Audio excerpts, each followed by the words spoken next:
Welcome back again, and we'll continue with our theory. There are two important theory we'll study together. Dissociation constant of dibasic और polybasic acid. What does mean by dibasic? उसको diprotic भी बोलते हैं, and polybasic का मतलब polyprotic. How many number of protons one acid molecule can donate? जैसे कि HCl था तो वो monoprotic था because it can donate only one H plus. But अगर आपके पास H2SO4 है, it can donate 2H plus, then it is called diprotic. And अगर कोई ज़्यादा देगा तो triprotic, like that. Suppose हमारे पास एक diprotic acid है H2A. What do we have is H2A. Now when it reacts, it gives with H2O, it gives 1H plus मतलब H3O plus and HA minus.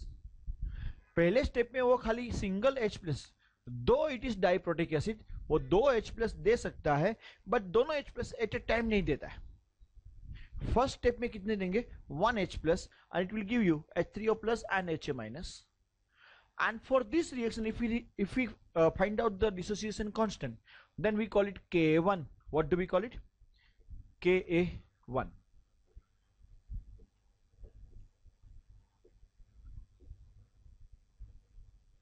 This is what I'm talking to you. For this reaction, इसने खाली single H plus दे रखा है, and Ka1 is concentration of H3O plus into concentration of HA minus upon concentration of H2O. And obviously जब भी dissociation constant निकाल रहे हैं weak acid and base के लिए, हमने क्या कर रखा है? जो H2O का concentration है इसी के साथ combine कर दिया है, तो इसको बोलते हैं Ka1. Okay, first ionization constant, what do we call it? या तो first dissociation constant. Afterwards जो हमारे पास HA minus बचा था, it can still further donate one H2O plus 1H plus 2 H2O and becomes H3O plus and A minus 2.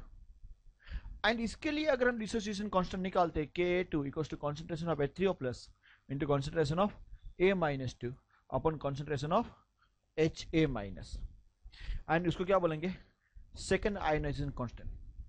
And और एक चीज आपकी बुक में डायरेक्टली नहीं बताई, but we can say that suppose अगर हम ये एसिड के लिए डायरेक्ट वन स्टेप में रिएक्शन करते हैं, H2O प्लस 2, माफ करना, H2A प्लस 2H2O, दोनों H plus at a time निकाल रहा है, एक ए टाइम. अगर तो ऑब्वियसली ये जो रिएक्शन लिखा है मैंने, वो नेट रिएक्शन है of reaction number 1 and 2. 1 and 2 का वो क्या एडिशन रिएक्शन होगा.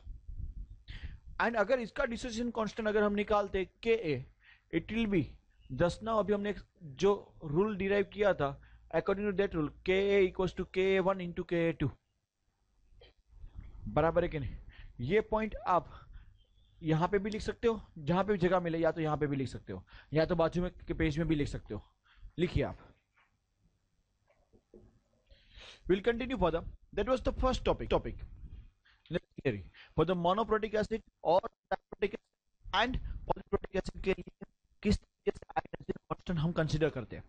Second thing which is very important. Okay, this is purely theory concept. It may be asked in 2 mark short note, or it may be asked in 1 mark MCQ or 1 mark question. The question is which are the factors which affect the strength of an acid. See, till now we talked about this कि भाई जो acid जब dissociate होते हैं, monobasic acid की बात कर रहे थे, when they dissociate they produces H3O plus plus A minus. Now जो ये स्ट्रांगली मतलब most what I said, the strong acids are those acid जो नॉर्मली H3O प्लस में डिसोसिएट जल्दी हो जाता है. नॉट ओनली जल्दी, most of the acid gets converted into H3O plus, जिसका आयोनाइजेशन ज्यादा होता है. इन वेरी सिंपल वे, जिसका आयोनाइजेशन ज्यादा होता है उसको हम क्या बोलते हैं? Strong acid. और जिसका आयोनाइजेशन लेस होता है उसको हम क्या बोलते हैं? Weak acid. So if you want to find out कि हमारा एसिड स्ट्रॉन्ग है या वीक है, how do we determine that? Then we need to determine which are the factors which affects the process of ionization. कौन से factor ऐसे है कि जो आयोनाइजेशन में अफेक्ट करते हैं? तो पहला ऑब्वियस फैक्टर है कि इन दोनों के बीच का बॉन्ड कैसा है. अगर ये बॉन्ड वीक होता जाएगा then it can release easily A minus, या तो it can release easily H plus. जितना H plus easily release करता है उतना ही वो कैसा एसिड है, स्ट्रॉन्ग एसिड है. जितना वो कम करता है उतना ही वो वीक एसिड है. तो यहां पे ऐसा है, हम डिस्कस करेंगे दो फैक्टर. हम क्या डिस्कस करने वाले, दो फैक्टर. ये जो एनायन है उसकी साइज अगर चेंज होती है तो क्या उससे एसिड की स्ट्रेंथ में कोई चेंज आता है. पहला फैक्टर, जैसे कि हम चार एसिड को कंपेयर करेंगे, HF, HCl, HBr and HI. In all four, obviously all of them they are acids of halogen. चारों के चारों हेलोजन है. They are good strong acid है, चारों के चारों स्ट्रॉन्ग एसिड है. लेकिन चारों स्ट्रॉन्ग में से सबसे स्ट्रॉन्ग कौन सा, स्ट्रॉन्गेस्ट कौन सा, which is the strongest and which is the little bit less stronger. So एक चीज देखते हैं, as we move down in a group, fluorine, chlorine, bromine, iodine belongs to group 17 halogen. As we move down to the group, size increases. Since size increases, the bond length also increases. As bond length increases, bond enthalpy decreases or bond becomes weak. Size बढ़ता है, bond weak बनता है. So iodine के लिए सबसे बड़ी size है और फ्लोरीन के लिए सबसे छोटी साइज है. तो इसका बॉन्ड सबसे वीक बॉन्ड है एंड इसका बॉन्ड सबसे स्ट्रॉन्ग बॉन्ड है. करेक्ट और नॉट. तो सबसे, माफ करना गलत बोल दिया, गलत लिखा था इसलिए अपने आप वो मिट जाएगा. इसका बॉन्ड सबसे स्ट्रॉन्ग है एंड इसका बॉन्ड सबसे वीक है. Since this bond is weakest, it can easily release H plus. Since it can easily release H plus, इसकी एसिडिक स्ट्रेंथ इससे ज्यादा होगी. So top to bottom, if you move down, acidic strength increases. और in another way, अगर आप anion की size compare करते हो तो अगर एनायन की साइज बढ़ती है देन एसिडिक स्ट्रेंथ इंक्रीज होती है. तो जब हम साइज चेंज की बात कर रहे थे, क्या साइज चेंज से एसिड की स्ट्रेंथ में फर्क पड़ता है?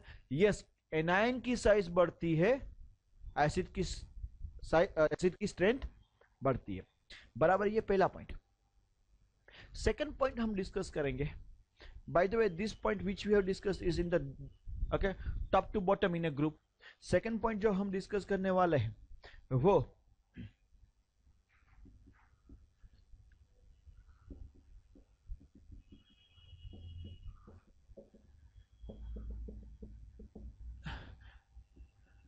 Left to right, CH4, NH3, H2O, HF.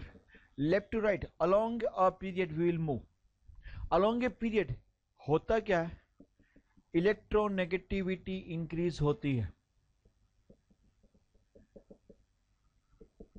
Am I right? Since electronegativity of this increases, माफ करना, कार्बन से ज्यादा नाइट्रोजन की है, नाइट्रोजन से ज्यादा ऑक्सीजन, ऑक्सीजन से ज्यादा फ्लोरीन की. अगर इलेक्ट्रोनेगेटिविटी इंक्रीज होती है, फर्क क्या पड़ता है? याद रखना, जितना इलेक्ट्रोनेगेटिविटी ज्यादा उतना यहाँ पे पार्शियल नेगेटिव चार्ज ज्यादा, उतना ही पार्शियल पॉजिटिव चार्ज ज्यादा. जितना इलेक्ट्रोनेगेटिविटी ज्यादा उतना इजीली वो H प्लस को रिलीज कर पाएंगे, क्योंकि बॉन्ड उतना पोलर बनता जाएगा. जितना पोलर बनेगा उतना ही इजीली वो H प्लस को रिलीज करेगा. तो that's why as we move from left to right in a period, electronegativity increases, and electronegativity increases, acidic strength increases. Is that understood? आपको समझ में आ रहा है?